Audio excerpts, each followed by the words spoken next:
Pelatih Bernardo Tavares merasa sangat bangga karena banyak pemain PSM Makassar yang dipanggil untuk membela timnas Indonesia. Menurutnya, hal itu membuktikan bahwa banyak pemain PSM yang berkembang. PSM Makassar menjadi salah satu klub yang paling banyak menyuplai pemain bagi timnas Indonesia. Setidaknya ada 6 pemain Juku Eja yang dipanggil timnas Indonesia baik senior maupun kelompok umur. Diketahui timnas Indonesia dihadapkan agenda padat dalam waktu dekat, baik itu timnas Indonesia senior U23 hingga 17.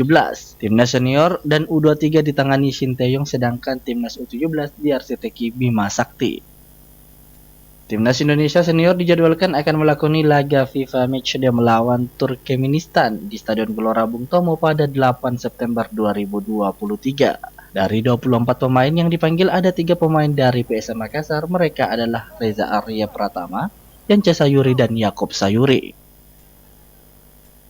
Kemudian timnas Indonesia U23 tengah persiapan untuk Piala Asia U23 yang akan berlangsung di Qatar pada 2024. Namun sebelum ke Qatar, skuad Garuda Muda harus melalui jalur kualifikasi terlebih dahulu.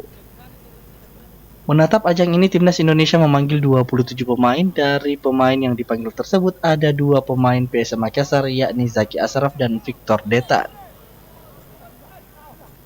Selanjutnya ada timnas Indonesia U17. Tim asuhan Bima Sakti itu sedang persiapan untuk melaju Piala Dunia U17 yang akan berlangsung pada 10 November sampai 2 Desember di Indonesia. Dari pemain yang dipanggil tersebut ada 1 pemain PSM, yakni Zultan Zaki yang berposisi sebagai bek tengah.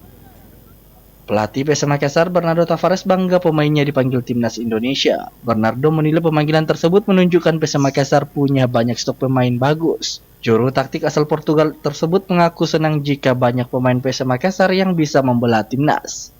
Wahyu Saputra, Celebes TV.